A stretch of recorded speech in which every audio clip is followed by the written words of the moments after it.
महं वन्दे श्रीगुरुं दीनतारिणं परमानन्दमाधवं श्रीचैतन्येश्वरम्।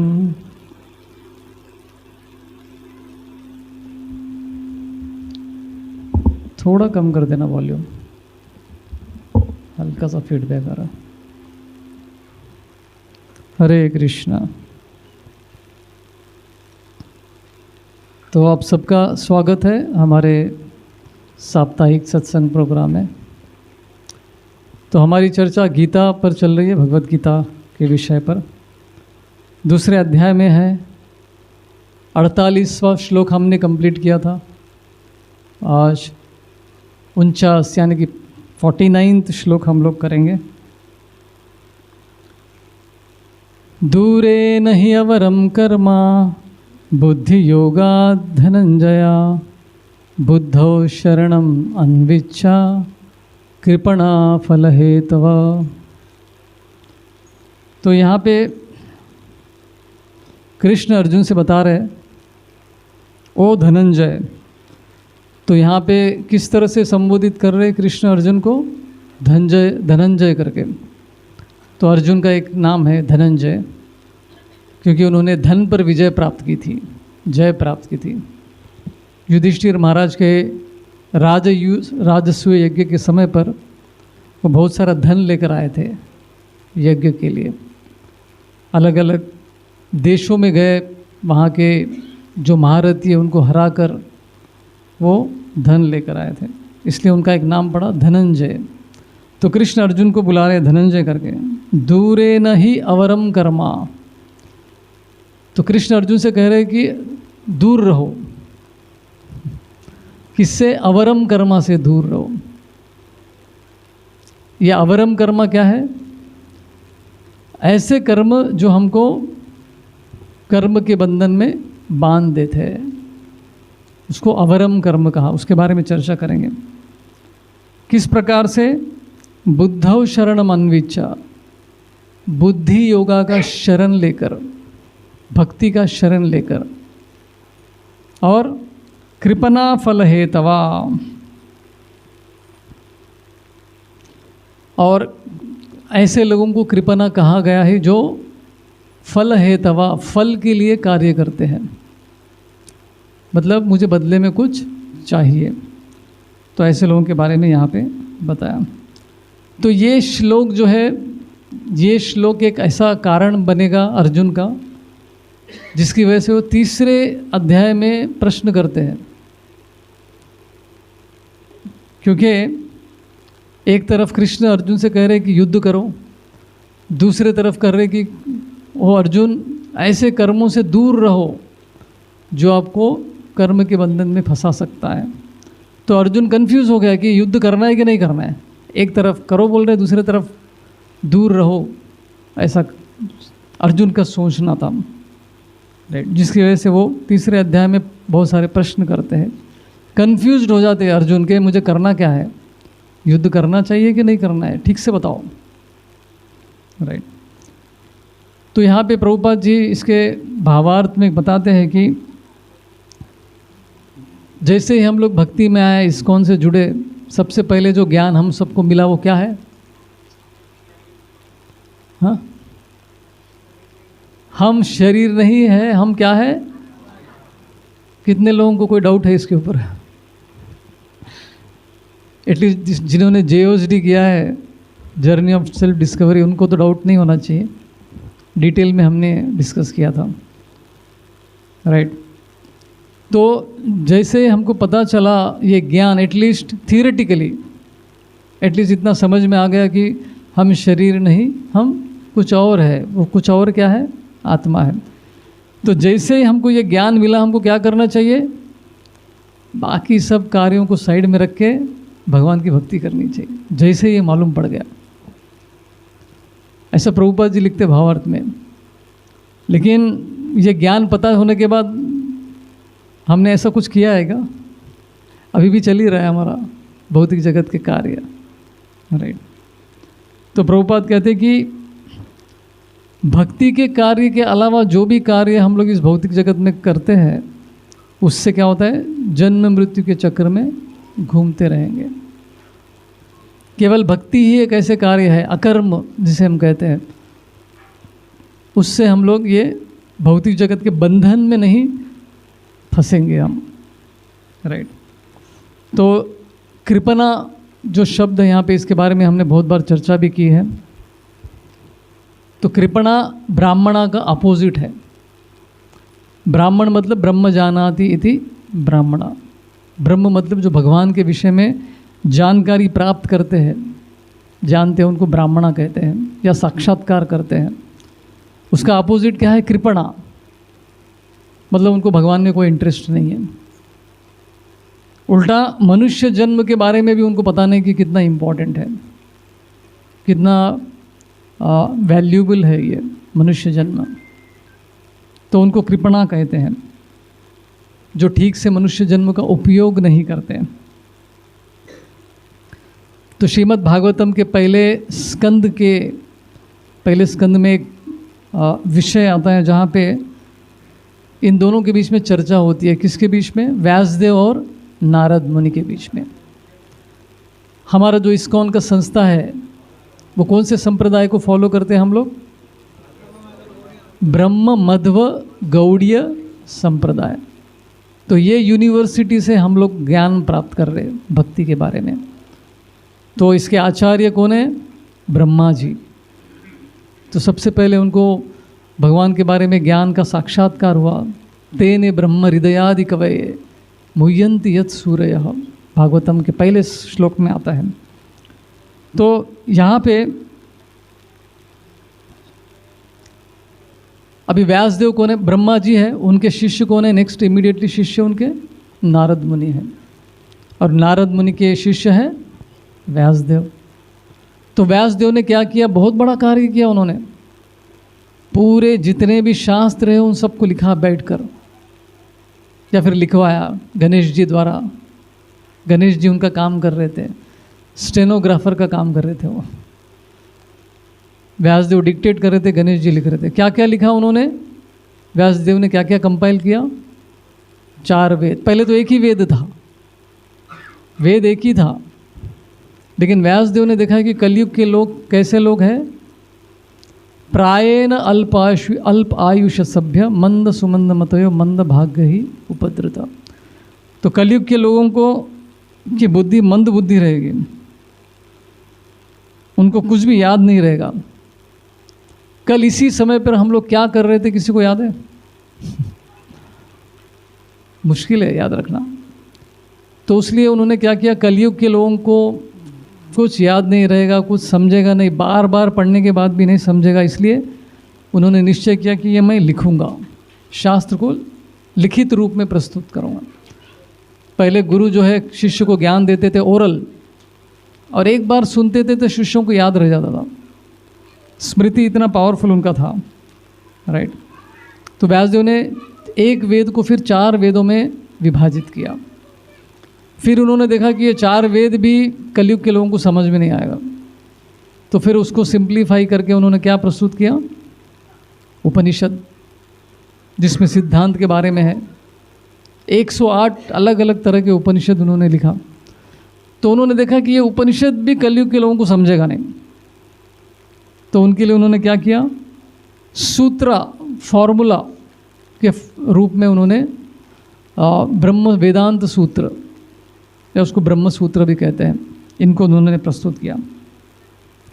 फिर उन्होंने देखा कि कलयुग के लोगों को ये भी नहीं समझेगा, तो उन्होंने क्या दिया? 18 पुराण दिए स्टोरी के रूप में। कलयुग के लोगों को स्टोरी अच्छा लगता है ना? यूट्यूब में स्टोरीज़, व्हाट्सएप में स्टोरीज़, इंस्टाग्राम में स्टोरीज़ या रील्स जो भी हम कहते हैं। तो व्यासदेव को पहले ही पता था कलयुग के लोगों को स्टोरी अच्छा लगता है, तो उन्होंने फिर स्टोरी के रूप में पुराण दिए, 18 पुराण। फिर उसके बाद उन्होंने महाभारत भी दिया। तो इतना सब लिखने के बाद, अभी विचार कीजिए, कोई व्यक्ति इतना बड़ा लेखक है, इतनी सारी किताबें उन्होंने लिखी है, सब लिखने के बाद उनका फीलिंग कैसे होना चाहिए? उनका भाव कैसे होना चाहिए? संतुष्ट होना चाहिए, सुखी होना चाहिए। इतना बड़ा काम किया, मुझे मेडल मिलेगा, पद्म भूषण, भारत रत्न का अवार्ड मिल सकता है। लेकिन इतना सब लिखने के बाद भी वो दुखी थे। संतुष्ट नहीं थी, उनके उनके उनके हृदय में कोई संतुष्टि नहीं थी। तो सरस्वती नदी के तट पर बैठकर वो सोचने लगे कि मुझे सुख का अनुभव क्यों नहीं हुआ, इतना सब लिखने के बाद, इतना बड़ा कार्य करने के बाद भी मुझे हैप्पीनेस क्यों नहीं मिल रहा है। तो विचार कर रहे थे, तो तभी उनके गुरु वहाँ पे पहुँचे, नारद मुनि, राइट। तो नारद मुनि ने कहा कि आप क्यों दुखी हो, इसका कारण मुझे पता है। आपने इतने सब शास्त्र लिखे, लेकिन उस शास्त्र में क्या दिया आपने, केवल 4 विषयों के बारे में लिखा। वो 4 विषय क्या है, धर्म, अर्थ, काम, मोक्ष, केवल ये चारों के बारे में लिखा। लेकिन आपने भगवान के बारे में, उनके भक्ति के बारे में ज़्यादा नहीं लिखा, इसलिए आप संतुष्ट नहीं हैं, राइट। तो मनुष्य जन्म में हमको मिलने के बाद हम लोग बहुत सारे चीज़ें प्राप्त करते हैं, अचीव करते हैं इस भौतिक जगत में। ये सब मिलने के बाद भी हमने देखा बहुत सारे लोग दुखी है रहते, संतुष्ट नहीं रहते। क्यों? मिसिंग लिंक, कुछ तो मिसिंग है जीवन में। वो मिसिंग क्या है? भगवान से कनेक्शन, स्ट्रॉन्ग कनेक्शन मिसिंग है। तो इसलिए नारद मुनि व्यासदेव को डांटते हैं, तुमने ये क्या किया, धर्म, अर्थ, काम, मोक्ष के बारे में इतना लिखा कि लोग कर्म कांड जैसे कार्यों में फंसे रहेंगे, भगवान की भक्ति के बारे में सोचेंगे नहीं। उल्टा आपने गड़बड़ किया ये सब लिखकर। इस तरह से वो अपने शिष्य को डांटते हैं, राइट। तब जाके फिर उसी श्रृंखला में बहुत सारे चीज़ें जो है नारद मुनि व्यासदेव को बताते हैं। उसमें एक सुंदर सा एक श्लोक आता है, तस्यैव हेतो प्रयतेत कोविदो न लभ्यते यद् भ्रमतां पर्यदा तल्लभ्यते दुःखवत् अन्यथा सुखम कालेन सर्वत्र गभीररमसा। तो नारद मुनि व्यासदेव को कहते हैं कि मनुष्य जन्म मिलने के बाद हम लोग कैसे चीज़ों के पीछे लगना चाहिए, ऐसे चीज़ों के पीछे लगना चाहिए जो आपको ब्रह्मलोक से लेकर पाताल लोक में भी वो चीज़ नहीं मिलेगा। ऐसे चीज़ के पीछे हमको भागना है, राइट। और वो इस श्लोक में ये भी कहते हैं कि तल लभ्यवत् दुःखवत्, मतलब हम में से कोई दुख के लिए प्रार्थना करता है? कोई है यहाँ पे जो दुख के लिए प्रार्थना करते हैं? कुंती महारानी को छोड़ के आज तक किसी ने किया? ये इतना डेयरिंग किसी में नहीं है। तो लेकिन फिर भी दुख आता है कि नहीं? उसी तरह से नारद मुनि कहते हैं कि उसी तरह से सुख भी मिलने वाला है, अपने समय पर सुख भी आपके जीवन में आने वाला है। तो ऐसे चीज़ों के लिए आप कोशिश कीजिए जो आपको ब्रह्म लोक से लेके पाताल लोक में भी वो चीज़ नहीं मिलेगा। तो बहुत सारे लोग यहाँ से अमेरिका, अभी तो अमेरिका से रिटर्न आ रहे लोग अभी तो ये उदाहरण गलत है, अभी पता नहीं कौन सी कंट्री का क्रेज़ है अभी आज के ज़माने में। सिंगापुर, दुबई में भी एयरपोर्ट बंद है अभी अभी वॉर की वजह से सब गड़बड़ चल रहा है। नहीं तो लोगों को बाहर देश जाने की बहुत इच्छा होती है, राइट। आज के ज़माने का गोल है, लोगों का गोल है। लेकिन लोग अभी रियलाइज़ कर रहे हैं कि भारत ही सबसे सेफ है। हमारे 2 ब्रह्मचारी गल्फ़ कंट्री में फंसे हुए हैं, एक दुबई में है, दुबई में पुरुषोत्तम प्रभु है, और गौरांग दर्शन प्रभु भी किसी कंट्री में फंसे हुए हैं। तो स्थिति ऐसी है अभी। प्रार्थना कीजिए सब लोग, सभी भक्त लोग जो सुरक्षित वापस आ जाए। तो ये पूरे ब्रह्मलोक से लेके नीचे पाताल लोक में इतने सारे चीज़ हम प्राप्त कर सकते हैं, लेकिन वो सब भी वेस्ट है, नारद मुनि बता रहे हैं। तो ऐसे चीज़ के पीछे लगिए जो यहाँ पे नहीं मिलने वाला है, इसके बाहर कुछ तो है, होना चाहिए। अभी शास्त्र में एक उदाहरण है जिसमें एक डिवोटी, एक भक्त जो है ऐसे चीज़ की कामना करता है जो ब्रह्मदेव के पास भी नहीं है, उनसे भी ज़्यादा उनको ऐश्वर्य की प्राप्ति करनी थी। कौन है वो? ध्रुव महाराज। छोटे से बालक, 5 साल के बालक, अपनी सौतेली माँ से दुखी होकर वो घर छोड़कर निकल जाते हैं। उनकी सौतेली माँ उसको बोलती है ध्रुव को तुम्हारे पिता के गोद में बैठने के लिए तुमको और एक जन्म लेना पड़ेगा, वो भी मेरे गर्भ से, तब जाके तुम राजा के गोद में बैठ सकते हो या फिर तुम राजा बन सकते हो। ऐसा उसको इंसल्ट करती है वो सुनीति, राइट। लेकिन जाते जाते वो ये भी कहती है कि तुमको मेरे गर्भ से अगर जन्म लेना है अगली बार तो नारायण की पूजा करो, वही तुमको ये आशीर्वाद दे सकते। एक अच्छा काम किया उसने, इंसल्ट करने के बाद एक अच्छा काम किया कि नारायण की तरफ भेजा उसने। तो ध्रुव महाराज सब कुछ छोड़ छाड़ के गुस्से में, 5 साल के बच्चे को कितना गुस्सा है देखो, क्षत्रिय होने के नाते काफ़ी वो उनको गुस्सा आ गया था, घर छोड़ के चले गए वो। कहाँ पे? वन में। किसकी आराधना करने के लिए? नारायण की आराधना करने के लिए। लेकिन क्या प्राप्त करने के लिए गए वो? बोले कि मेरे ग्रेट ग्रैंडफादर ब्रह्मा जी है, अभी उनके पास जितना ऐश्वर्य है उससे भी ज़्यादा मुझे ऐश्वर्य चाहिए, उससे भी ज़्यादा मुझे धन चाहिए। तो ये मन में कामना रखकर वो वन की ओर चले गए। और जाते जाते फिर से उनको वही मिले, कौन? नारद मुनि। अभी नारद मुनि को कैसे मालूम कि ये ध्रुव महाराज इधर जा रहे हैं करके, वन में जा रहे हैं किसी चीज़ के लिए। बराबर टाइम पे पहुंच जाते हैं नारद मुनि, है ना। कभी कभी सीरियल्स में नारद मुनि को कॉमेडियन की तरह दिखाते हैं, लेकिन वो है ही नहीं ऐसे। भगवान के उत्तम श्रेणी के भक्त है वो।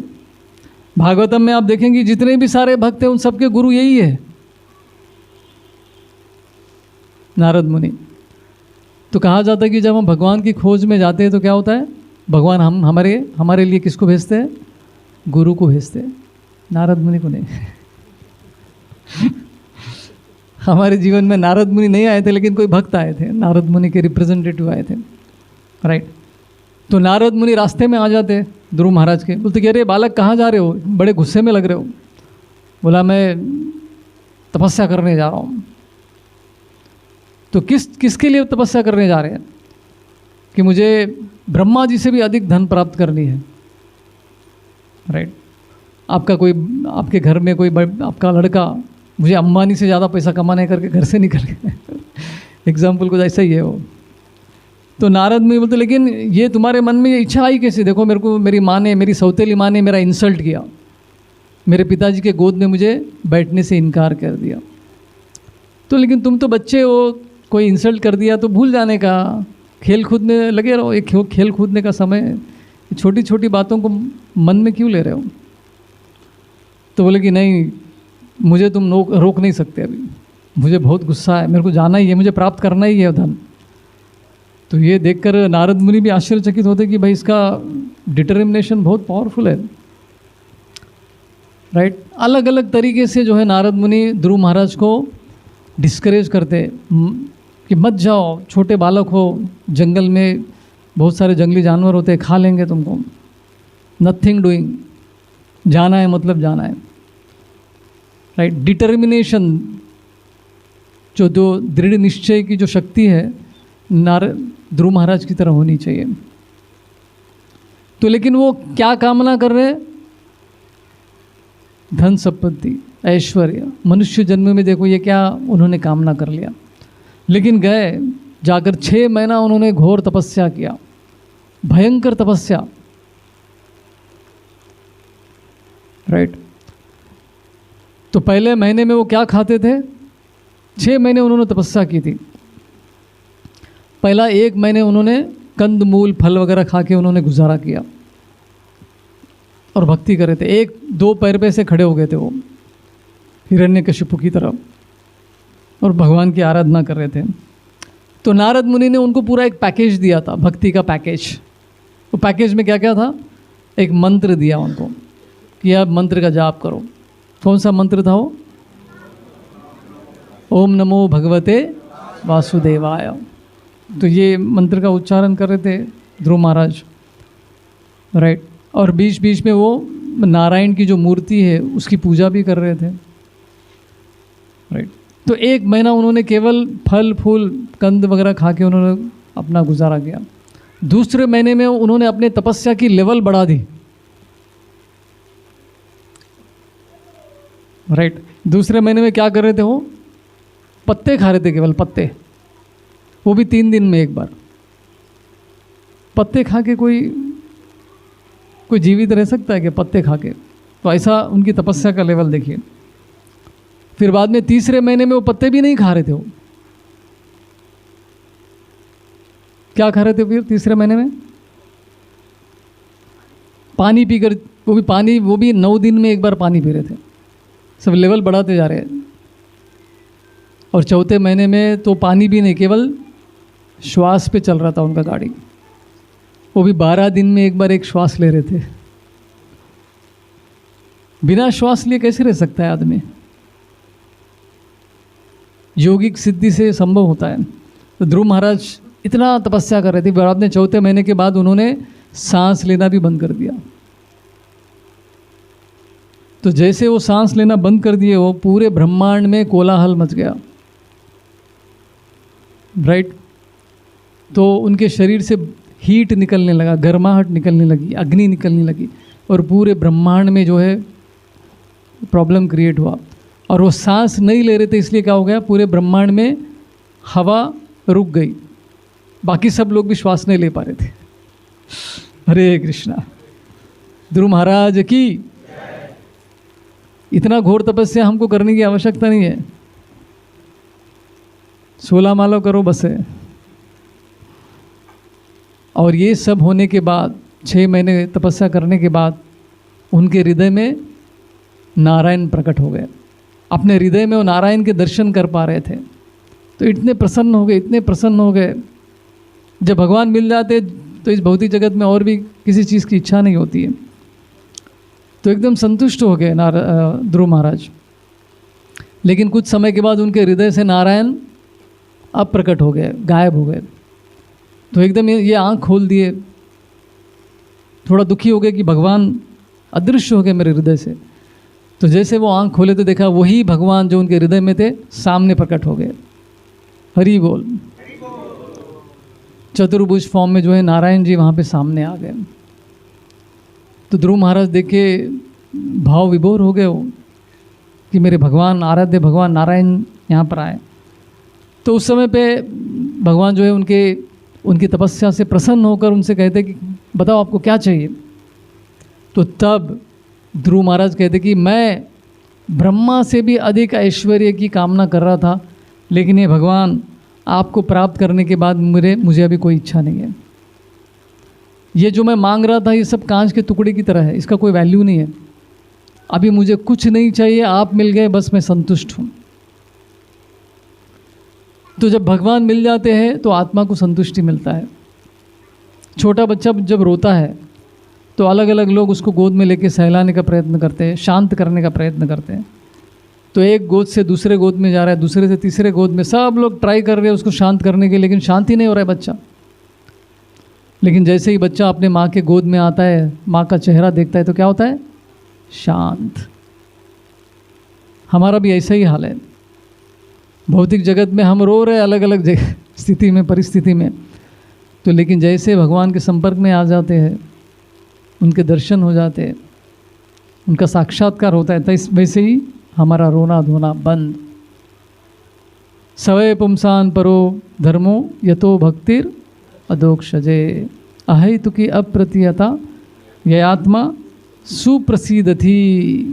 आत्मा प्रसन्न हो जाता है भगवान को प्राप्त करने के बाद। तो इसलिए यहाँ पे कृष्ण अर्जुन को क्या कह रहे हैं कि ऐसे कर्मों से दूर रहो जो आपको इस भौतिक जगत में बांध के रखने वाला है। ब्रह्मा लोक से लेके पाताल लोक में कोई भी चीज़ जिसके पीछे हम लगे हुए हैं उससे हमको संतुष्टि नहीं मिलने वाली है ना। तो ये चीज़ें यहाँ पे कृष्ण अर्जुन को बता रहे हैं, क्योंकि इस भौतिक जगत में जो भी है वो सब टेम्पररी है। यहाँ तक कि देवी देवताओं का हम लोग पूजा करते हैं, अलग अलग वर मांगते हैं उनसे, हाँ, अलग अलग वर मांगते हैं कि मुझे ये चाहिए वो चाहिए, लेकिन वो सब कुछ टेम्पररी है। वो वर देने वाला भी टेम्पररी है। जो देवता है, जो देवतागण है, वो भी टेम्पररी है। एक दिन उनको भी जाना है शरीर को त्याग कर। टेम्पररी लोगों से हम लोग टेम्पररी वस्तुएं मांग रहे हैं। तो ये कृष्ण बोले कि ऐसे कार्यों को त्याग दो, छोड़ दो, इसके पीछे मत रहो।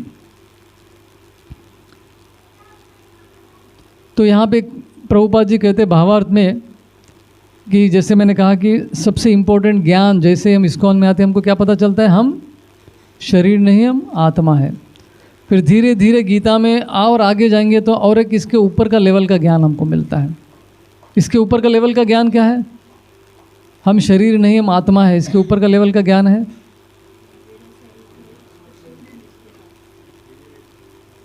आप एक स्टेप आगे चले गए उन दोनों के बीच में आता है एक भगवान के अंश है। ममैवांश जीवलोके जीवभूत सनातन। आगे के चैप्टर्स में भगवत गीता में कृष्ण बताएंगे। सेकंड चैप्टर में बताते कि हम शरीर नहीं, आत्मा है। आगे के चैप्टर में बताए कि हम लेकिन है कौन? फिर भगवान के अंश है। ये सेकंड लेवल का ज्ञान है। और जैसे माता जी ने कहा, इसके ऊपर के लेवल का ज्ञान क्या है? भगवान के तो अंश है लेकिन भगवान के नित्य दास है। जीवेर स्वरूप होय कृष्णेर नित्य दास। तो कृष्ण की नित्य दास है। ये ज्ञान प्राप्त करने के बाद क्या करना है? प्रभुपाद जी कहते हैं सभी कार्यों को छोड़ देने का साइड में, और केवल यही कार्य करना है, भक्ति के कार्य। पता चला कि हम भगवान के नित्य दास है तो उनकी सेवा करो, यही जीवन का लक्ष्य है। राइट। इस तरह से यहाँ पे कृष्ण अर्जुन को बता रहे थे।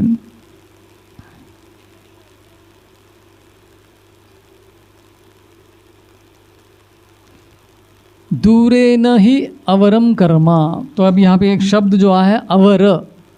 अवर मतलब क्या है? वर का अपोजिट। वर मतलब जो हम लोग भगवान के सामने जाके वर मांगते हैं अलग अलग तरह के। राइट। तो अवर मतलब क्या है? जो चीज़ हमको सबसे बड़ा वर प्रदान नहीं करता है उसको अवर कहते हैं। वरदान, सबको वरदान चाहिए। आप में से कितने लोग कांचीपुरम गए हैं? कांचीपुरम गए हैं? हम लोग एक बार यात्रा किए थे, तिरुपति और कांचीपुरम का यात्रा किए थे। तो वहाँ कांचीपुरम में जो भगवान का रूप है, विष्णु का जो रूप है, नारायण का जो रूप है, उनका नाम क्या है? वरदराज। मतलब द किंग ऑफ, वरदान के किंग है। वरदान देने में जितने भी लोग हैं उन सब के बाप है वो, उन सब के राजा है समझो। राइट। वरदराज, राज मतलब राजा मतलब किंग।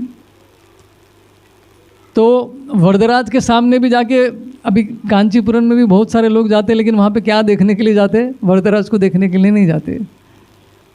उसके बगल में और एक भी चीज़ है, वो क्या है? नहीं, गोल्डन लिजर्ड। क्या बोलते हैं हिंदी में उसको? छिपकली। गोल्डन छिपकली देखने के लिए जाते लोग। भगवान का दर्शन फटाक से करके भागते रहते उधर से। कहाँ पे? वो छिपकली देखने के लिए। और उस छिपकली को टच कर दे, ऐसा वो सीढ़ी भी है वहाँ पर। सीढ़ी है, ऐसा सचमुच का छिपकली नहीं है, उसका मूर्ति है, टेंशन। तो छिपकली को जाके टच करने से क्या होता है? आपके पूरे पाप कर्म चले जाते हैं। राइट। तो वहाँ पे वरदराज जी है जो मन चाह वर दे सकते हैं, उनको छोड़ के लोग इधर भागते रहते। और ये करने के लिए पैसा भी भरना पड़ता है, बीच में टिकट भी रहता है उसका। और वरदराज का फ्री में हो जाता है।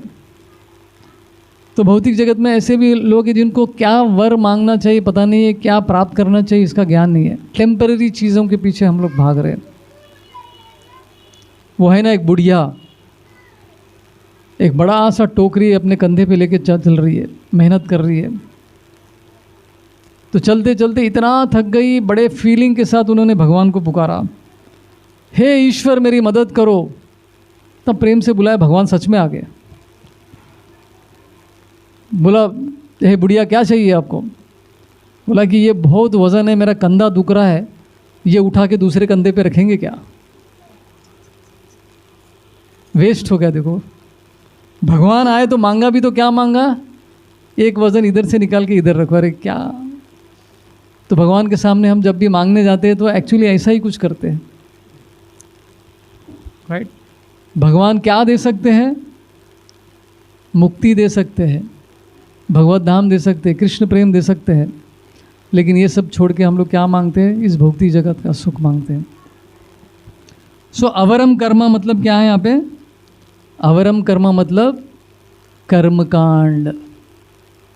तो कृष्ण अर्जुन को क्या बोल रहे? कर्मकांड को छोड़ दो, इसके पीछे मत लगो। क्योंकि कर्मकांड करने से क्या होता है? कर्म बंधन में फंस जाएंगे, बार बार फिर से भौतिक जगत में वापस आना पड़ेगा। कल कौन सी परिस्थिति में हम लोग जन्म लेंगे पता नहीं, कुछ गारंटी नहीं, कौन से घर में जन्म लेंगे, किस परिवार में जन्म लेंगे, कौन से कंट्री में पैदा होंगे वो भी मालूम नहीं।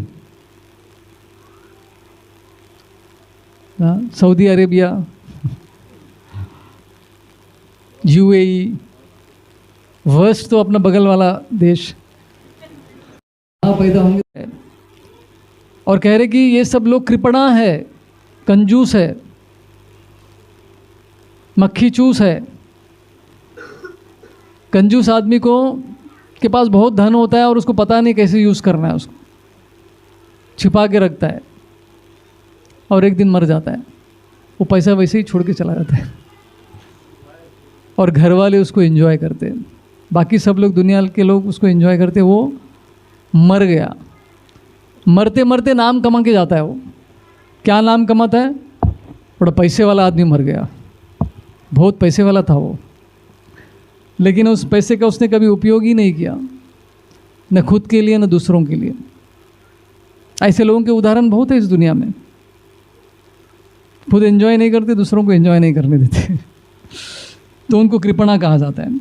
मतलब मनुष्य जन्म मिलने के बाद इसका सही से उपयोग नहीं करने वाले को क्या कहते हैं? कृपणा, कंजूस। जैसे उदाहरण देते हैं, कई बार हमने उदाहरण दिया है, घर में वॉशिंग मशीन है लेकिन उसको यूज़ कैसे कर रहे? बकेट की तरह, अंदर पानी डाल रहे, सर्फ डाल रहे, भिगा रहे, फिर बाद में बाहर निकाल रहे, धो रहे। तो मनुष्य जन्म के साथ भी हम ऐसे ही बकेट जैसा व्यवहार कर रहे हैं। इसका कैपेसिटी बहुत कुछ प्राप्त करने का है, लेकिन हम लोग छोटे छोटे चीज़ों के पीछे अपना जीवन व्यर्थ कर रहे, कर्मकांड की चीज़ों में फंस कर। कर्मकांड मतलब मैं कुछ करूँगा, कुछ व्रत करूँगा, कुछ यज्ञ करूँगा, कुछ तो करूँगा, उसके बदले में मुझे कुछ मिलना चाहिए इस भौतिक जगत में, या फिर मरने के बाद मुझे स्वर्ग मिलना चाहिए, ज़्यादा से ज़्यादा इतना उनका गोल होता है बस। तो यहाँ पे कृष्ण जो है मना कर रहे कि ऐसे कर्मों से दूर रहो। लेकिन अर्जुन जो है मिसअंडरस्टैंड कर लेते हैं। अर्जुन को ये इस श्लोक में ये समझ में नहीं आता है, इसलिए वो तीसरे अध्याय में प्रश्न करते कि भाई आपने बोला कि दूर रहो ऐसे कार्यों से, मतलब युद्ध से दूर रहो, ऐसा समझता है वो। युद्ध क्या है? अवरम कर्म है, गंदा कार्य है, उसको उससे दूर रहो। अर्जुन मिसअंडरस्टैंड कर लेता है, राइट। तो इसके बदले में, कर्मकांड के बदले में कृष्ण यहाँ पे अर्जुन को क्या करने के लिए कह रहे हैं? इस पूरे श्रृंखला में कर्म योग करने के लिए कह रहे हैं, खास करके निष्काम कर्म योग। कार्य करो लेकिन फल की आशा मत करो, राइट। तो ये सीरीज, ये थीम अभी भी कंटिन्यू हो रहा है। यहाँ पे कृष्ण जो है कर्मयोग करने के लिए अर्जुन को प्रेरित कर रहे हैं। तो मेन पॉइंट क्या है यहाँ पे? कर्मकांड छोड़ो और भगवान की भक्ति करो। तो कर्मकांड करने की वजह से क्या प्रॉब्लम्स हो सकता है? एक तो कर्म के बंधन में फंसेंगे हम लोग, फिर से बार बार भौतिक जगत में जन्म लेना पड़ता है।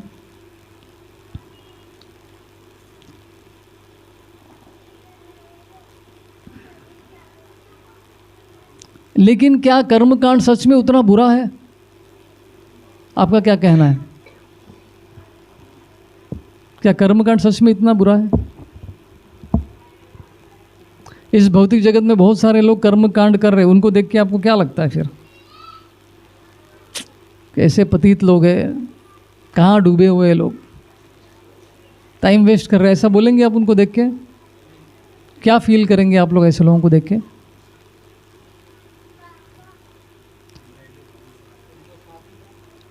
तो प्रभुपाद जी कहते हैं कि कम से कम ये लोग अपने शास्त्र के अनुसार अपना जीवन जी रहे हैं, एक लेवल तक तो आए हैं, धर्म का पालन करे, भले ही फल के लिए क्यों ना हो, धर्म का पालन तो कर रहे, अपने शास्त्र का सहारा तो ले रहे।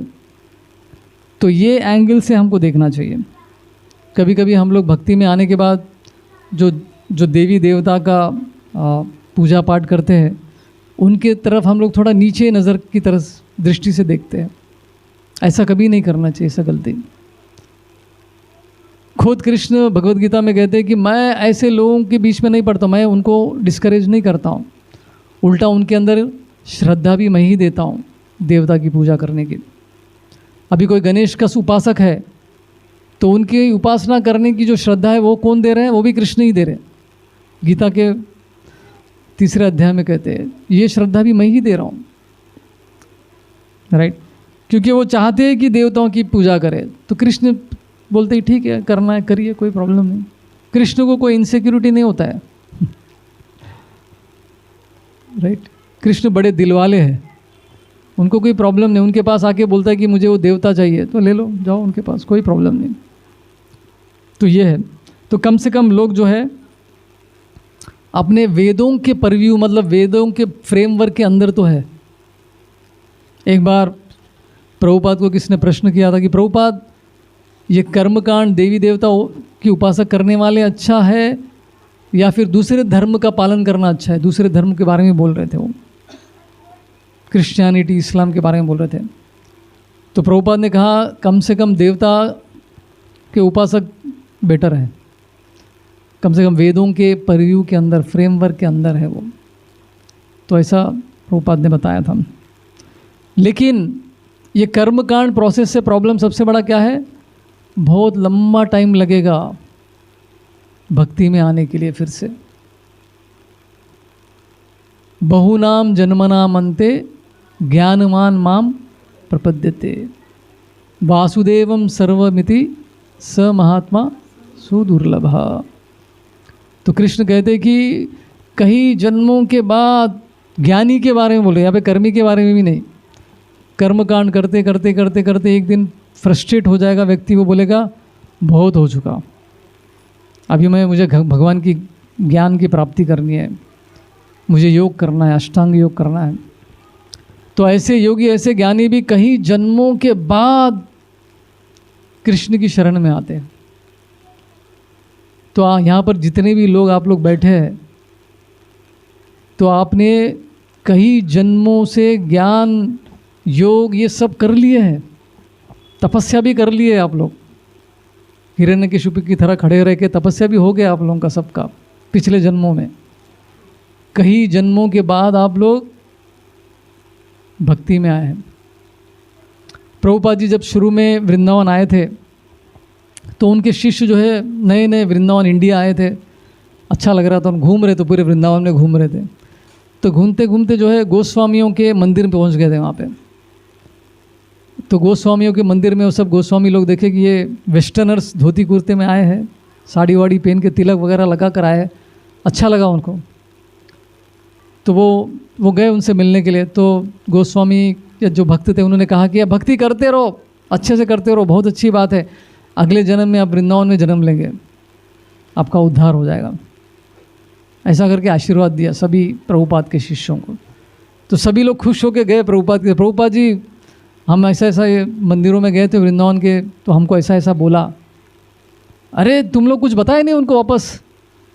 प्रभु जी हम क्या बताए, इतना अच्छा वर दिया उन्होंने हमको। अरे आपको बताना चाहिए था, आप भी लगे रहो भक्ति में, एक दिन आप अमेरिका में हिप्पी बनेंगे, फिर बाद में इस्कॉन से जुड़ जाएंगे आप लोग भी एक दिन।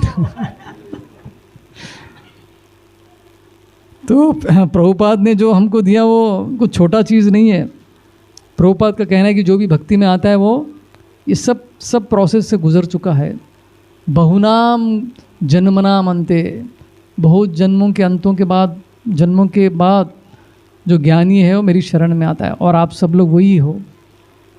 प्रभुपाद जी ऐसा बताते हैं। लेकिन अभी जो कर्मकांड कर रहे हैं उनको बहुत टाइम लग जाएगा भक्ति में आने के लिए। इसलिए कृष्ण यहाँ पे अर्जुन को सजेशन दे रहे कि ये कर्मकांड को छोड़ो, ये अवरम कर्मा है। अवरम मतलब ये अच्छा वर नहीं है, ये वर प्राप्त करने लायक वर नहीं है। ये एक्चुअल वर क्या है? भक्ति है, जो कृष्ण को प्राप्त करना चाहता है, कृष्ण प्रेम को प्राप्त करना चाहता है, राइट। तो ये चीज़ें यहाँ पे कुछ यहाँ पे प्रभुपाद इस श्लोक में बता रहे हैं। अभी गौर पूर्णिमा हम लोगों ने मनाया था, तो उस दिन ज़्यादा हम डिस्कस नहीं कर पाए, तो मैं सोचा पहले ये श्लोक के बारे में आपको बताऊं। तो चैतन्य महाप्रभु के जीवन काल में भी आप देखेंगे कि कलयुग के लोग तो एकदम पापी, पतित, अधम किस्म के लोग हैं कलयुग में। तो ऐसे लोगों को कुछ ऐसा चीज़ देने के लिए आया है जो अभी तक किसी ने दिया ही नहीं है।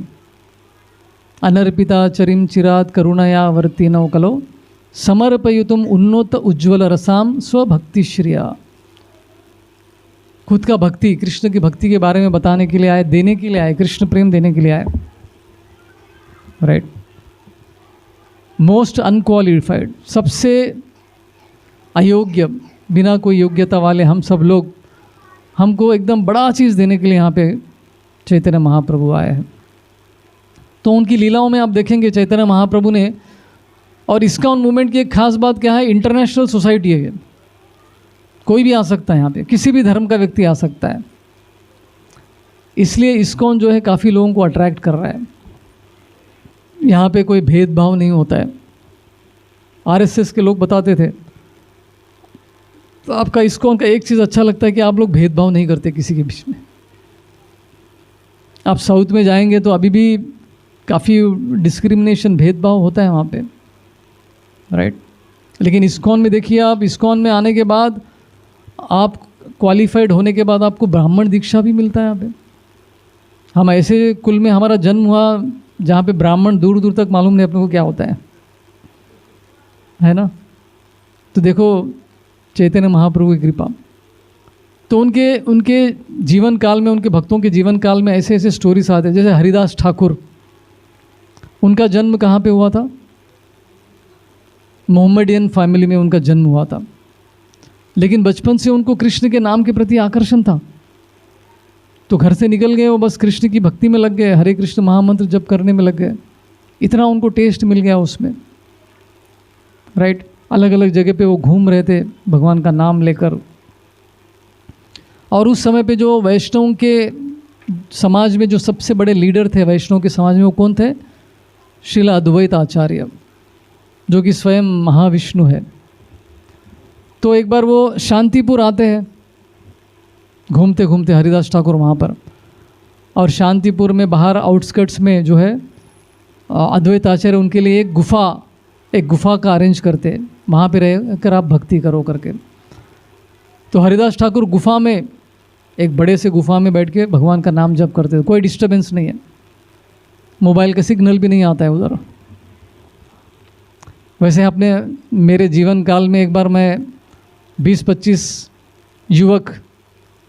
यूथ डिवोटीज़ को लेकर हम लोग करजत के एक पहाड़ पे गए थे, और वहाँ पे बुद्धिस्ट के बनाए गए बहुत सारे गुफाएं थे। वहाँ पे एक बड़ा गुफा था। वहाँ पे हम सब लोग 25 लोग वहाँ पे गुफा में एक रात थे, बिना कोई लाइट के, बिना कोई मोबाइल के नेटवर्क के। उधर ही कुकिंग किया, उधर ही खाए, उधर ही सब था। पता नहीं कैसे डेयर किया हो, अभी आज के समय पे तो कभी सोच भी नहीं पाऊँगा मैं। तो ये गुफा में हरिदास ठाकुर वहाँ पे रहते थे। तो उनसे मिलने के लिए बहुत सारे लोग आते थे, हरिदास ठाकुर से मिलने के लिए, उनसे सुनने के लिए हरि नाम की महिमा के बारे में। तो एक बार वैसे सभी भक्त बैठे थे वहाँ पे, तो सब लोग को कुछ तो स्मेल आ रहा था, दुर्गंध आ रही थी उनके नाक में। तो सब लोग सोच रहे थे कि यहाँ पे कुछ तो ऐसा चीज़ है, जो कुछ तो गड़बड़ है यहाँ पे गुफा के अंदर। तो बाद में उनको पता चलता कि वहाँ पे एक बहुत ही बड़ा जहरीला सांप था उस गुफा में, जिसके श्वास से गंदा दुर्गंध निकल रहा था। तो सब लोगों ने बताया कि भाई आप जिस गुफा में बैठ के हरिनाम ले रहे हो, उसमें बहुत बड़ा सांप भी बैठा हुआ है। तो फिर हरिदास ठाकुर बोले, अरे अच्छा ऐसा है क्या? तो मुझे तो कोई फ़र्क नहीं पड़ता है, लेकिन आप लोग शायद फिर से यहाँ पे नहीं आएंगे इसकी वजह से, तो आप लोग नहीं आएंगे तो मैं भी रहकर क्या करूँ, मैं भी यहाँ से चला जाऊँगा। तो हरिदास ठाकुर जो है गुफा से जाने के लिए निकल पड़े। तो ये देखकर वो सांप जो है वो बाहर निकल गया। वो बाहर आया, बाहर आके सबके सामने वहाँ से निकल के चला गया। तो उसने देखा कि भाई ये हरिदास ठाकुर जा रहे तो मेरी वजह से जा रहे। तो हर जीव के हृदय में परमात्मा स्थित है। तो उस सांप के हृदय में जो परमात्मा बैठे थे उन्होंने उसको प्रेरित किया, तुम यहाँ से चले जाओ करके। तो वो चला गया। तो वहाँ रह रहे थे उस गुफा में। तो एक दिन अद्वैत आचार्य के घर में उनके पूर्वजों का श्राद्ध था, जो आता है ना, कौन सा महीना है वो, पितृपक्ष का महीना आता है ना। तो उस टाइम पे ब्राह्मणों को बुलाकर उनको भोज खिलाना होता है, वैष्णवों को बुलाकर, स्पेशली ब्राह्मण। तो ब्राह्मण कम्युनिटी के बहुत बड़े हेड थे वो अद्वैत आचार्य। तो उन्होंने बड़ा सा प्रोग्राम अरेंज किया, घर में प्रसाद का प्रोग्राम अरेंज किया, बहुत सारे ब्राह्मणों को बुलाया और साथ में हरिदास ठाकुर को भी बुलाया, क्योंकि उनको पता है हरिदास ठाकुर उच्च कोटि के भक्त है। तो हरिदास ठाकुर भी बैठे। तो सबसे पहले भोजन ऐसे ब्राह्मण को खिलाया जाता है जो उसको बोलते हैं कि श्राद्धा पात्र बोलते हैं। पहले उसको खिलाते, उसके बाद में बाकी सबको खिलाते। तो स्पेशल एक ये होता है। तो अभी ये श्रद्धा पात्र किसको देंगे सब लोग देख रहे थे। तो अद्वैत आचार्य प्लेट बना के डायरेक्टली उसको कहाँ लेकर गए, हरिदास ठाकुर के सामने लेकर गए और बोला कि आप खाइए। तो वो खुद पहले तो हक्के बक्के हो गए, मुझे क्यों दे रहे करके, मैं तो यवन जाति से हूँ, मैं तो हिंदू भी नहीं हूँ, और यहाँ पे बड़े बड़े ब्राह्मण कुल के लोग बैठे हैं, आप मुझे क्यों दे रहे। तो अद्वैत आचार्य बोलते कि मुझे पता है कि तुम्हारा लेवल क्या है, तुम इन सभी ब्राह्मणों से कहीं ज़्यादा ऊपर लेवल के हो, तुम वैष्णव, महान वैष्णव। तो यहाँ पे देख सकते हैं कि कैसे जो महाप्रभु के जो भक्त है वो जाति का भेदभाव नहीं करते थे भक्ति देने के लिए। उनको पता है किसका लेवल कैसा है। रामानुजाचार्य के लीलाओं में भी आते हैं कैसे भक्त थे जिनका नाम था कांचीपूर्णा। कांचीपूर्णा जो है शूद्रा फैमिली से थे वो, लेकिन उच्च कोटि के भक्त थे। वरदराज के साथ उनके बातचीत होती थी, राइट। तो वो उनको अपना गुरु बनाना चाहते थे। रामानुजाचार्य बड़े ब्राह्मण कुल के वो वैष्णव थे। तो उन्होंने कहा कि हे कांचीपूर्णा, मैं आपसे दीक्षा लेना चाहता हूँ, राइट। तो भक्ति में कोई भेदभाव नहीं करता है। तो चैतन्य महाप्रभु ये अपने भक्तों के माध्यम से, उनकी कहानियों के, लीलाओं के माध्यम से सिखाने के लिए आते थे। और चैतन्य महाप्रभु ने नामाचार्य किसको बनाया, हरिदास ठाकुर को आचार्य बना दिया, नाम का इतना बड़ा टाइटल ले दिया। तो भगवान को जो है अपने भक्तों को की प्रशंसा करना, उनको सबसे बड़ा सम्मान देना उनको बहुत अच्छा लगता है। कृष्ण का जो है जरासंध के साथ इतने बार युद्ध हुआ, कितने बार हुआ पता है आप लोगों को युद्ध? 17 बार युद्ध करते हैं। 17 बार जरासंध को हरा देते, लेकिन जीवित छोड़ देते। और नेक्स्ट टाइम वो जाता था और बड़ा सैन्य लेकर आता था, फिर से मार खाता था। तो 17 टाइम्स हराया, लेकिन उसको मारा नहीं। जब ये मारने का समय आया तो उन्होंने क्या किया, भीम को आगे कर दिया, भीम जाओ जरासंध को मार के आओ। तो भीमसेन जो है जरासंध को मल्ल युद्ध में उसको हरा के मार देते हैं। और क्या कहते हैं कृष्ण, देखो भीम तुमने कितना बड़ा कार्य कर दिया। भीम की प्रशंसा करते हैं। तो भगवान को मज़ा आता है अपने भक्तों की प्रशंसा करने में, राइट। उसी तरह से चैतन्य महाप्रभु क्या कर रहे थे, अपने भक्तों को मान सम्मान दे रहे थे। ऐसे निम्न जाति के व्यक्ति को उन्होंने क्या टाइटल दिया, क्या गर्व दिया, उन्होंने सम्मान दिया, नामाचार्य का दिया। ऐसे बहुत सारे भक्तों के साथ उन्होंने किया, राइट। तो ये एक चीज़ यूनिक फीचर हम देख सकते चैतन्य महाप्रभु के लीलाओं में। और जब चैतन्य महाप्रभु निमाय पंडित के रूप में थे, बड़े स्कॉलर थे, ज्ञानी थे, उनको संस्कृत के व्याकरण में बहुत बड़े ज्ञानी थे। तो जब वो निमाई पंडित के रूप में थे, एक बार एक नाव में बैठ के अपने मित्र के साथ जा रहे थे, गंगा पार कर रहे थे वो नाव में बैठकर। तो तभी उनके मित्र जो है निमाय पंडित की ओर देख के बोलते कि हे निमाय पंडित, मैंने भी व्याकरण के ऊपर एक किताब लिखा, आपने भी व्याकरण के ऊपर एक किताब लिखा, लेकिन आपका किताब इतना फेमस है कि सभी लोग आपका ही किताब लेते हैं, मेरा किताब तो कोई लेता ही नहीं है। ऐसा दुखी होकर जो है अपने मित्र निमाय पंडित से वो अपने मन की बात करते हैं। अभी निमाय पंडित जो है दोनों बैठ के बोट में जा रहे थे, नाव में, गंगा के बीच में थे एग्जैक्टली। तो जब निमाय पंडित ने देखा कि ये दुखी है मेरे बुक लिखने की वजह से, तो उन्होंने क्या किया, उनका जो एक ही कॉपी था बुक व्याकरण के ऊपर संस्कृत का, उठाया और गंगा में फेंक दिया उसके सामने। लो, आज से मेरा व्याकरण बुक गया गंगा में। राइट। तो महाप्रभु आप चैतन्य चरितामृत में देखेंगे कि हर पास टाइम, हर स्टोरी में वो कुछ ना कुछ सिखाने का प्रयत्न करते हैं कि भक्त जो है प्रसिद्धि के लिए कुछ नहीं करता है, नाम और शोहरत के लिए कुछ इस भौतिक जगत में नहीं करता है।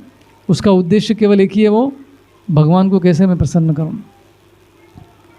एक बार राधानाथ स्वामी महाराज एक लेक्चर में बता रहे थे कि हमको क्या कल्टीवेट करना चाहिए, ऐसा मूड हमको कल्टीवेट करना चाहिए कि कैसे हम भगवान को प्रसन्न कर सके। अभी कोई भी कार्य करने से पहले हमको सोचना है कि मैं ये करूँगा तो क्या भगवान प्रसन्न होंगे, क्या मैं ये करूँगा तो मेरे गुरु प्रसन्न होंगे। कुछ भी करने से पहले अगर ये मन में चेतना हमारी रह गई, आ जाए, तो हम कोई गलती कर ही नहीं सकते, कोई अपराध भी नहीं कर पाएंगे। एक बार राधानाथ स्वामी महाराज के एक शिष्य जिनका नाम है राधा कृष्ण प्रभु, मंदिर में रहते हो, बहुत बड़े सीनियर डिवोटी है। तो एक बार किसी टैक्सी वाले के साथ झगड़ा हो गया था उनका, वो कुछ तो अनाप शनाप बोल रहा था, तो इनको बहुत गुस्सा आ गया था। तो वो गुस्से में कुछ तो बोलने के लिए गए। अभी जब बहुत गुस्सा आता है तो आदमी को दिमाग काम नहीं करता है, क्या गलत काम कर रहे हैं उनको समझ में नहीं आता है। राइट। आप में से कितने लोगों को अनुभव है गुस्से में बहुत बड़ा गलती करके रख दी है, बहुत बड़ा नुकसान हो जाता है। तो लेकिन इन्होंने इतना, उनका पारा चढ़ गया, इतना गुस्सा हो गया कि कुछ तो उसको रिवर्स बोलने वाले थे, तभी उनके मन में एक विचार आया, ऐसे स्थिति में अगर यहाँ पर मेरे गुरु होते तो वो क्या करते। ये सोचकर वो एकदम शांत हो गए, रुक जाओ रुक जाओ रुक जाओ, शांत हो। तो महाराज जी उस लेक्चर में बता रहे कि अगर हम लोग भी सोचेंगे कि मैं जो भी कर रहा हूँ क्या ये कृष्ण को संतुष्टि देगा, क्या कृष्ण इससे प्रसन्न होंगे ये करने से, नहीं होंगे तो नहीं करना है, होंगे तो करना है। राइट। तो ये चीज़ जो है हम लोग चैतन्य महाप्रभु भी ये सिखाने के लिए आए, pleasing Krishna is the highest goal. भगवान को प्रसन्न करना ही मनुष्य जीवन का एकमात्र उद्देश्य होना चाहिए। ऑफ कोर्स भगवान और उनके जो प्रतिनिधित्व करते हैं गुरु और उनके संबंधित लोग, उनको प्रसन्न करने का प्रयत्न करना चाहिए, तभी शांति रहेगा इस्कॉन में, भक्त के समुदाय में। राइट। तो ये चैतन्य महाप्रभु हमको देने के लिए आए थे। तो एक बार सनातन गोस्वामी, उनकी एक लीला आती है। सनातन गोस्वामी एक बार वृंदावन से जगन्नाथपुरी आ रहे थे। तो झारखंड का जो आज तो नया स्टेट है झारखंड, तो उस समय झारखंड बहुत भयंकर फॉरेस्ट था, वो जंगल था। तो जंगल के रास्ते से वो आ रहे थे, तो अलग अलग जगह पे खाने को नहीं मिल रहा था, उपवास करना पड़ रहा था, कहीं कहीं पे पानी भी ठीक नहीं था।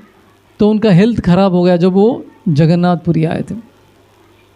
तो उनके शरीर में पूरा क्या हो गया था, अलग अलग जगह पे फोड़े हो गए थे और उसमें से पस निकल रहा था। आप में से कितने लोगों को फोड़ा हुआ है, पस भी निकला है उसमें से? अच्छा, गंदा लगता है ना पस निकलता है, तो लोग दूर से देख के थोड़ा ऐसा हो जाते हैं। तो सनातन गोस्वामी के शरीर से अलग अलग जगह से पूरा पस निकल रहा है बॉडी में से, और जगन्नाथपुरी आए। और एक कौन है, भगवान के श्रेष्ठ भक्तों में से एक है सनातन गोस्वामी। तो वो हरिदास ठाकुर के साथ ही रहते थे सिद्ध बकुल में। तो हर दिन जो है चैतन्य महाप्रभु आने मिलने के लिए आते थे हरिदास ठाकुर को। तो उस दिन उन्होंने देखा कि सनातन गोस्वामी भी आए हुए, तो डायरेक्टली जाके उनको आलिंगन कर लेते हैं, गले मिलते हैं उनसे। तो सनातन गोस्वामी रोकने का प्रयत्न करते, अरे रुको रुको, मेरा शरीर में से इतना पस निकल रहा है। तो महाप्रभु कुछ सुनते नहीं, बस गले लगा लेते। तो भगवान तो क्या भेदभाव थोड़ी करते, उनको तो कुछ फर्क नहीं पड़ेगा। तो बार बार जब भी वो यहाँ पे आते थे सनातन गोस्वामी को आलिंगन करते थे। तो सनातन गोस्वामी विचार करने लगे कि मैं क्या अपराध कर रहा हूँ, मेरी वजह से महाप्रभु को ये सब गंदा लग रहा है उनके शरीर को। तो वो क्या डिसाइड करते कि अभी पास में जगन्नाथ रथ यात्रा आने वाला है, तो मैं अपने इस शरीर को त्यागने वाला हूँ, क्योंकि महाप्रभु बार बार इसको टच कर रहे हैं। तो रथ के नीचे अपने शरीर को रख दूंगा और मैं अपने जीवन को त्याग दूंगा। सुइसाइड, सनातन गोस्वामी सुइसाइड का प्लान कर रहे, देखिए क्यों? क्योंकि महाप्रभु को तकलीफ हो रहा है ये विचार करके। तो एक दिन चैतन्य महाप्रभु आते मिलने के लिए फिर से सनातन गोस्वामी हरिदास ठाकुर को। तो सनातन गोस्वामी को बोलते, क्या सनातन गोस्वामी, बहुत बड़े बड़े प्लान चल रहे हैं तुम्हारे आजकल, आत्महत्या करने का प्लान चल रहा है तुम्हारा। याद रखो ये शरीर तुम्हारा नहीं है, किसका है? मेरा है। सनातन गोस्वामी के शरीर को देख के बोल रहे हैं। और तुम्हारे इस शरीर के माध्यम से मैं बहुत बड़े बड़े कार्य करने वाला हूँ,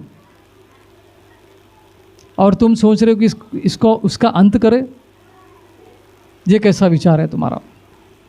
तो डांटते सनातन गोस्वामी को और कहते कि अगर अपने शरीर का त्याग करके मुझे कृष्ण प्रेम मिल जाएगा तो मैं लाखों करोड़ों बार अपने शरीर को त्यागने के लिए रेडी हूँ। लाखों करोड़ों बार मैं आत्महत्या करने को रेडी हूँ अगर मुझे इससे कृष्ण प्रेम मिल जाए। तो आत्महत्या करने से कृष्ण प्रेम मिलता है क्या? भूत बन जाएंगे,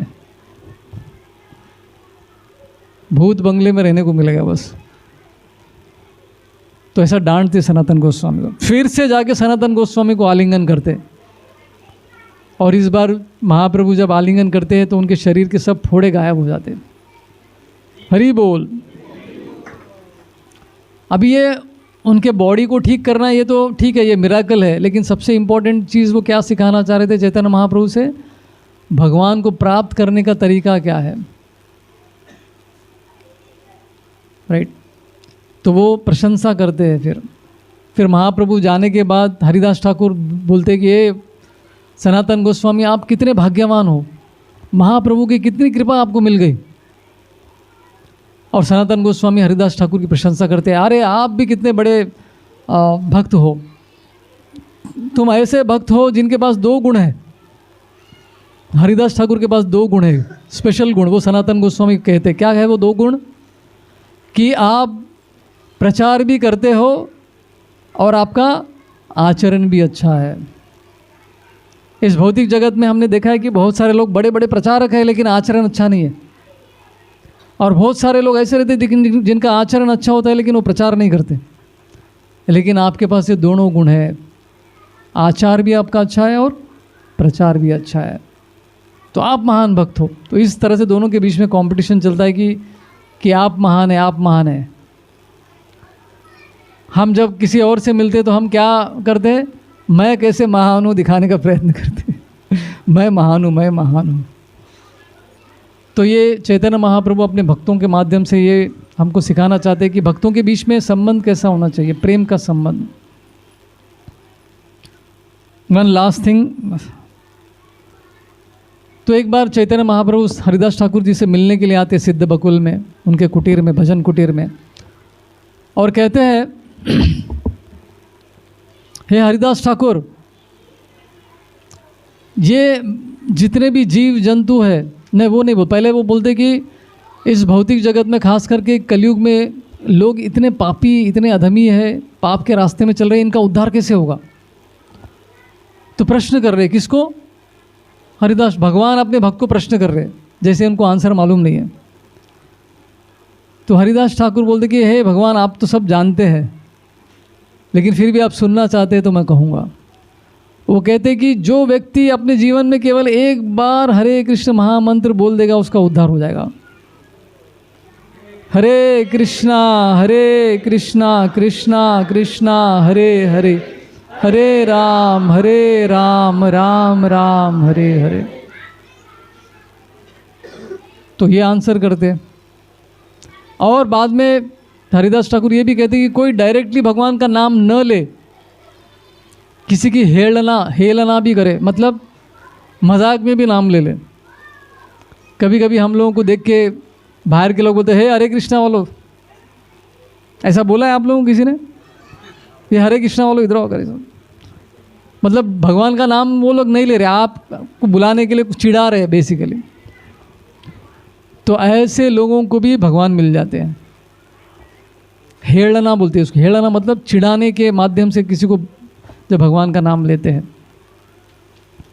एक बार राधेश्याम प्रभु जब जॉब करते थे कंपनी में, तो वहाँ पे एक व्यक्ति था, वो हमेशा इनका मजाक करता था, ये हरे कृष्णा, ये हरे रामा, ऐसा राधेश्याम प्रभु का टांग खींचते रहता था। तो राधेश्याम प्रभु प्रसन्न हो जाते थे कि ये भगवान का नाम ले रहा है करके, राइट। कभी उसको डांटते नहीं थे, उनके साथ अच्छा संबंध उन्होंने रखा था। तो ऐसा बोल बोल के वो व्यक्ति भक्त बन गया, 16 माला पे आ गया वो, हरि बोल।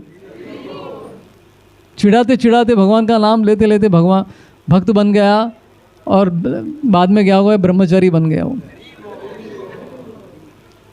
हमारे मंदिर के ब्रह्मचारी सुदामा प्रभु, सुदामा प्रभु की कहानी है ये। तो चिढ़ा चिढ़ा कर जो है भगवान भी तो वसूल करते पूरा। तो मुझे चिढ़ाएगा तू, मेरे भक्तों को चिढ़ाएगा, ठीक है तुझे ही मैं अंदर खींच लूँगा। तो हरिदास ठाकुर बोलते कि ऐसा हेलना, मतलब दूसरों को चिढ़ाने के माध्यम से भी भगवान का नाम लेते तो उसका भी उद्धार हो जाएगा। तो ऐसा महाप्रभु को जवाब दे रहे थे। और बोलते कि नामाभास नाम लेंगे तो कृष्ण प्रेम भी मिल जाएगा, आपको मुक्ति मिल जाएगा। नामाभास क्या होता है?